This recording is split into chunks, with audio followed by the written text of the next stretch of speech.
प्रिय विद्यार्थियों, आज हम थॉमस हॉब्स का संप्रभुता सिद्धांत पढ़ेंगे। हॉब्स द्वारा प्रतिपादित संप्रभुता का सिद्धांत उसके सामाजिक समझौते के सिद्धांत से ही प्रभावित है।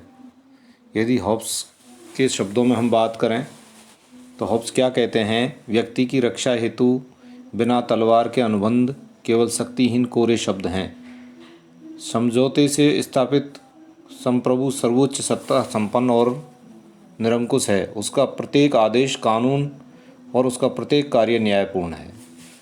हॉब्स कहता है कि जनता का एकमात्र कार्य संप्रभु के आदेशों की पालना करना है, चाहे वे आदेश ईश्वरीय और प्राकृतिक नियमों के विरुद्ध ही क्यों न हो। जनता के लिए उनका पालन करना ही न्यायपूर्ण और वैध है। हॉब्स संप्रभु किसको कहता है कि जब सभी व्यक्ति मिलकर के और एक समझौता करते हैं जिससे लेवियाथान अर्थात संप्रभु अस्तित्व में आता है, उसको संप्रभु कहते हैं। और उसके पास असीम शक्ति होती है। वह संप्रभु जनता की संपत्ति छीनने का तथा यहाँ तक कि जनता में किसी का भी प्राण लेने का अधिकार रखता है, क्योंकि जनता की संपत्ति और प्राण उसकी सत्ता में ही सुरक्षित हैं। हॉब्स समस्त ऐसी संस्थाओं का विरोधी है जो संप्रभु की शक्ति को सीमित करने का प्रयास करती हैं। सेबाइन ने भी कहा है, हॉब्स ने संप्रभुता को उन अयोग्यताओं से पूर्णतः मुक्त कर दिया जिन्हें बौद्धा ने आवश्यक रूप से बनाए रखा था। हॉब्स ने कुछ, अगर मैं बात करूं बिंदुवार संप्रभुता के बारे में, जिसमें निरंकुश शक्तियों का परिचय दिया है, वो इस प्रकार है। नंबर 1, वह जनता के विचारों और सिद्धांतों को नियंत्रण करता है।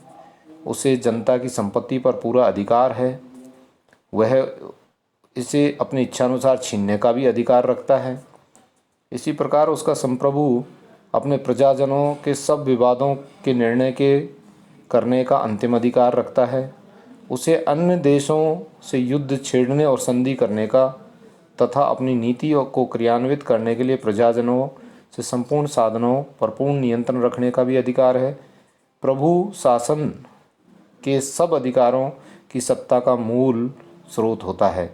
इस प्रकार से निरंकुश शक्तियाँ उसमें असीमित रूप से समाई हुई होती हैं। संक्षेप में मैं बात कहना चाहूँगा तो हॉब्स का संप्रभु शासन और प्रशासन के सभी क्षेत्रों में सर्वोच्च और निरंकुश है और राज्य सत्ता का प्रयोग करके नागरिकों को अपनी इच्छानुसार कार्य करने के लिए बाध्य कर सकने के अधिकारों और कर्तव्यों के लिए सामर्थ्यवान है। वेपर भी कहते हैं, क्या कहते हैं वेपर? हॉब्स की कृति राजनीतिक विचारों के इतिहास में संपूर्ण संप्रभुता की प्रथम व्याख्या है। इस प्रकार से हॉब्स ने जो संप्रभु डेवलप किया, उस संप्रभु के लिए कोई भी सामाजिक समझौता लागू नहीं था। सामाजिक समझौता एक समूह के रूप में व्यक्तियों के बीच में हुआ है और व्यक्ति ही उसकी पालन करने के लिए बाध्य हैं। और जो उस समझौते के कारण जो सत्ता अस्तित्व में आई, जो राज्य, जो संप्रभु, जो लेवियाथान अस्तित्व में आया, वह उस समझौते से ऊपर है।